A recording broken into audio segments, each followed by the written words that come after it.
Hi guys, and welcome back to Secret Graceland number 39. Let's dive in. Let's start our tour out on the street to the famous wall that lines the perimeter of Graceland on Elvis Presley Boulevard. Elvis installed this when he first moved in, but did you know the wall has been struck by cars and broken a couple of times over the years? In 1988, a friend was teaching a young lady how to drive when she lost control of their Chevy Beretta, smashed through the stone wall, landing the car on the front lawn. The driver received multiple charges, and security guards were posted to make sure that people didn't run off with the pieces of the wall, according to a UPI article. The article also noted that the wall was reconstructed as it was, with just new mortar and concrete. In 2005, the Commercial Appeal reported that a Jeep hit a patch of ice and flew into the wall, leaving behind this huge hole. The article notes that the accident left a pile of Elvis rocks, and that the pieces will be put back together just as before. This is what that portion of the wall looks like as of January 2023, and while there's a lot of colorful graffiti on it, you can't even tell. These are only the stories that I found with a quick search. There may be more. Neither of these accidents involved any serious injury. Let's take this tour up to the house itself, but stop just in front. When I was in town for the Elvis movie event in the summer of 2022, a lovely person that works at Graceland stopped me and told me about these flag posts that are still located at the house. I wasn't sure what they meant. I had some random info on flags, but it didn't make any connection. Anyway, I finally took a UVIP tour of Graceland the day after Christmas, this last Christmas, and was fortunate that the guide was that same person. They were so kind to remind me of that and point this out to me because I love this stuff. Here is an article. I'm pretty sure someone sent this to me a while back, but I couldn't figure out who. I always credit people when they send me things that I use, so if that was you, please remind me, and I appreciate you sending this to me. I'm pretty sure that this is 1960 because of that cast on Elvis's hand. Flags will fly at Graceland.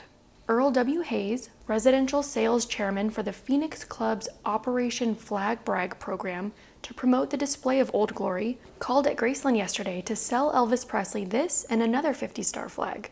Both Hawaii and Alaska became part of the 50 states in 1959, so this is on track for 1960. Anyway, it says, the cast on Elvis's right hand protects the finger he broke Sunday in a touch football game. Here's a picture from the early 1960s, and if we look closely near the steps, behind the stone lions, we can see two flags posted there. Let's see what that looks like today. Here are the pictures I took on that tour. This is the back of one of the lions while on the walkway up to the front door. Right behind the stone platform the lion is on is a tiny remnant of those flags that I've never noticed before. I couldn't even see it in this picture. So let's zoom in. It's a little round chunk of cement with a bit of the metal flagpole sticking out of it. That's part of one of the flags. There's one on the other side behind the other lion, but I didn't get a picture of that. Cool, huh? Now we're going to travel all the way to the kitchen. Let's take a look at a few things in here. The first being the evolution of the carpet in here. Prior to the carpet, it was this green flooring. While Elvis was away in the Army in 1959, the kitchen floor was remodeled. This green flooring was torn out, and Elvis's Uncle Travis Smith, that's Billy Smith's dad, let Gary Pepper have pieces to send to the members of his fan club. If you don't know about Gary Pepper and want to learn about his friendship with Elvis, I've created a handful of videos about him, and I've added it to a playlist on my channel. So I don't know what the floor looked like between 1959 through 1968, but in the late 60s, it was this red carpet. Maybe that's what the 50s floor was replaced with. Here is a look at the kitchen in 1969. In this view, the rest of the kitchen is behind us. The jungle room is to the left and the dining room is to the right. Ahead is the kitchen staircase, and we can barely see the red carpet running up the stairs. This carpet spread all the way out into the den, or the jungle room as we know it. In these 1968 photos of the Presley family, there is that same red carpeting. In each of these photos, they are seated in the middle of the room. Going a bit further in time, but prior to 1974, when most of the house was remodeled in red decor, there's that red carpet in the kitchen. It's funny, the red swapped in this room and then covered the rest of the house later. Another Jeannie LeMay photo, Linda and friends are hanging out in the kitchen, and it's that red color throughout. But after 1974, the kitchen carpet was replaced with this patchwork quilt pattern throughout the entire kitchen area. This is one of my favorites from back then because it's super clear and it has things that make it feel like a home, like a dog dish, and the yellow thing on the wall is a kid's calendar. Let's pause on this for a second. This is called a ring-a-date calendar. It looks just like this. Days across the top, 31 days in the middle, the months at the bottom with black rings that go accordingly. Since this picture is so clear, let's zoom in. My guess is that it says Tuesday, January 31st. I'll leave it here so you can pause it or screenshot it to see what date you see. If it is in fact Tuesday, January 31st, it would have to be 1978. That's the year around this time that date falls on a Tuesday. So that's the patchwork quilt carpet, but unlike last time where the red carpet went throughout the whole den, this time it stops at the kitchen threshold. Here's Linda Thompson's mom and a housekeeper inside the kitchen, but beyond them, we can see the patchwork quilt carpet ends and the green shag of the jungle room den begins. Now here's a photo of the kitchen from the 1980s. During this time, the kitchen was off limits to fans, so Aunt Delta could use this space. By this time, the carpet was replaced with this brown one with circles in it. On that UVIP tour, I took this photo of the electrical panel that's on the wall as you turn the corner leaving the kitchen that allegedly has Elvis's handwriting on it. When I posted this, someone pointed out that maybe he was interested in that from his Crown Electric days, which I thought was interesting. Next, let's talk about a terrifying incident that involves the basement. This story comes from Nancy Rooks' book, Inside Graceland. In it, she describes a room that she calls the trophy room, and I think what she's talking about is what I call the TCB den. Prior to 1974, gold records and such were kept in there. I think that's the room that she means due to the proximity of other rooms that she describes. Nancy says, another security violation occurred, this one more severe, several years after Elvis died. It was fairly late in the evening and I had gone down to the trophy room. I was busily straightening some things up when, all of a sudden, Aunt Delta and another of the maids came screaming into the room. I could see by the looks on their faces that they were terrified. I also noticed that Aunt Delta was carrying the small pistol, which she normally kept in her nightstand beside her bed. The other maid immediately locked the door behind them as they came rushing into the room, while Aunt Delta headed straight for the phone and called the front gate. I was to learn that the two of them had been watching TV in the jungle room when, without warning, a crazed man, who we later found out was high on drugs, crashed his way into the room by breaking out one of the back windows. He had used something like a crowbar to force the bars off outside the window and smashed through the glass while the two women were watching their show. They had then scrambled into Aunt Delta's bedroom, located right off the kitchen. The man followed them into the bedroom where Aunt Delta had grabbed the gun from her nightstand drawer and threatened to shoot him. The other maid later told me that Aunt Delta's hand was shaking as she pointed the gun at the intruder. Aunt Delta was screaming, "I'll kill you if you don't get out of here." And the man was obviously not in his right mind, was pleading for her to go ahead and shoot him. The two women had then been able to dart around the man and had gotten out of the bedroom, then run out the back door and down to the trophy room. Security showed up at the trophy room within a minute or two, followed by more blue lights than I had ever seen in my life. I later heard that the man was eventually sent to a mental institution. Have you ever wondered where Elvis's guests used the bathroom? It's down here in the basement. This is the hallway that we walk down after exiting the pool room. Straight ahead leads to the green shag staircase up to the jungle room. The door on the left is the laundry room. The door on the far right is a full bath, the residence of the basement like Jerry Schilling used. And the accordion door on the far right is to that half guest bath. This is the one that his guests would use. Here's a recent photo that I took of the door to the full bathroom. There's another door from the other side, from the bedroom side as well. Let's move up to the jungle room and park it here. It's no secret that Elvis loves ceramic animal figurines. They can be found throughout the house, especially in the jungle room. I was recently looking at old photos of Elvis's house on Audubon Drive in Memphis and was surprised to notice that Elvis had a tiger figurine at that home, way before the jungle room was even an idea.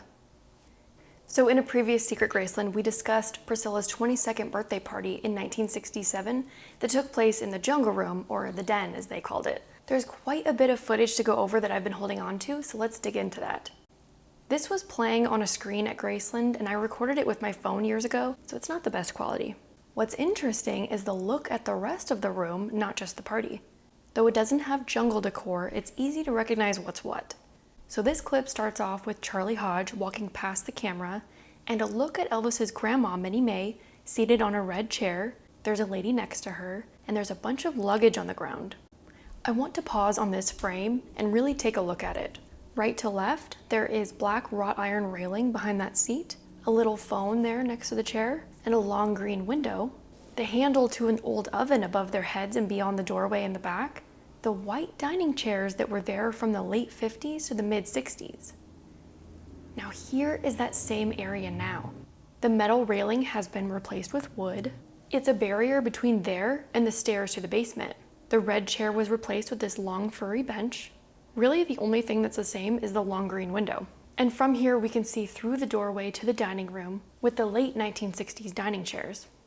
In the past, I created a video all about Graceland's Annex. This is the former garage that Elvis turned into a living space, which has since been remodeled for museum space. If you want to check that out, the link is at the top as well as in the description box. The Annex was behind the door at the end of the hallway after you look at the jungle room. You walk right past it when you exit the house to go see Vernon's office. Viewer Clive so kindly sent me an article with some eye-opening information about the Annex. Published in the Nashville Banner in October of 1978, it's titled "Elvis's Father Rejects Offer to Sell Graceland." But here's the interesting part. Quote, "I decided to keep the main house intact as it was when Elvis died," Presley said. "The furniture and all the other fixtures are still as they were then. Also, I needed a place for my furniture and fixtures." Presley had a bedroom, kitchen, 2 baths, and den added to a garage apartment he used to live in at Graceland, giving him a 3-bedroom, 3-bath, kitchen and den apartment with a large attic. The cost of the add-on was about $37,000, he said. This was very interesting to me because this space was already an apartment. Elvis turned it into living space early on. The Lacker family lived in it for many years. This was Charlie Hodge's home for many years after that. We've never seen photos of the inside, so I'm not sure why Vernon needed extra space for just himself, but Vernon Presley actually spent the last year of his life living in that annex. While there are no photos of the inside of how this apartment used to look, we do have a great description of it. This is Graceland's application to the National Register of Historic Places from 1991. It's a long PDF and is available online, and I always add my sources to the description box. This states, "The northern end of the hallway leads into a remodel apartment, which is used as private offices by Graceland. The original space that was used by the Moore family as a 4-car garage with a rear entrance. In the mid-60s, Presley converted this area into an apartment. In 1978, Presley's father, Vernon Presley, remodeled this apartment and made a small addition to the rear. This part of the house has a living area, full kitchen, 3 bedrooms, and several bathrooms. There are exposed ceiling beams as well as natural wood wainscoting." Here's Lisa Marie inside that space in 2012, back when it held VIP exhibits, when there was a new exhibit about her life. You can see one of those beams in the ceiling on the left of this photo. On that UVIP tour, we sat inside that room for a bit. It's now a VIP lounge, I think they call it. I forgot to take a picture of that space. There's so many photos of it online of how the room looked when it was exhibit space, like the one we just saw of Lisa. It's just one big room with a projector screen, a few small display cases. Here's one that I was looking at of Elvis's jewelry, and then a bunch of benches to watch a film. But I did take this photo of the door from the inside, which is the only thing that looks how it did back then probably. If you walk through this door, you'll be in the hallway with the jungle room to the left and Aunt Delta's bedroom to the right, and further up on the right is the kitchen. I spotted something in the trophy building on my recent visit that I thought was interesting. In the early 1980s, when the house just opened as a museum, iconic Memphis photographer William Eggleston took a bunch of amazing photos of the tour, including this one of just inside the front door. Hanging there in the early 80s, next to a pot from the 1970s remodel, you guys like to say that Priscilla changed everything, is a painting of Elvis and Priscilla's wedding. I don't know any more about it, I'm assuming it's fan art. Here's what that area behind the front door looks like today. Just the mirrors and pot and plants, no paintings back there. But when I was walking through the trophy building, the part that showcases all the fan art, there is that wedding painting. So recently I created a video all about Elvis's Aunt Delta, the longest resident of Graceland. If you haven't seen it, the link is up here and also in the description box. In that video, I might have gotten something wrong and I just want to correct it. In that video, we looked at these photos from the Christmas lighting ceremony in the early 1980s of Patsy Presley, Elvis's double first cousin, and Aunt Delta. I read somewhere that this was Morgan Maxfield, the predecessor of longtime Elvis Presley Enterprises CEO Jack Sawden. But Isaiah pointed out on YouTube that this might actually be former Memphis Mayor Wallace Madewell. Oddly, I was only able to find one photo of the mayor, and the photo of Morgan comes up as the other one. So it does make sense that this was the mayor, I just wanted to correct that. So in a recent Secret Graceland, we talked about something Michael Jackson left at the house. If this doesn't sound familiar, you missed a whole episode. You can watch it here, and the link is in the description box. Well, Michael Jackson left a little something behind at Graceland. He carved a heart for him and Lisa on a tree outside. And luckily for you and me, we can see it easily on the tour path. On that tour that I keep talking about, I was finally able to go up to this tree and take this picture. It's totally accessible for you to walk up to. It's one of the very last things on the tour before you get back on the shuttle, right by the pool. And that is it. Thank you for watching, and I'll see you in the next one.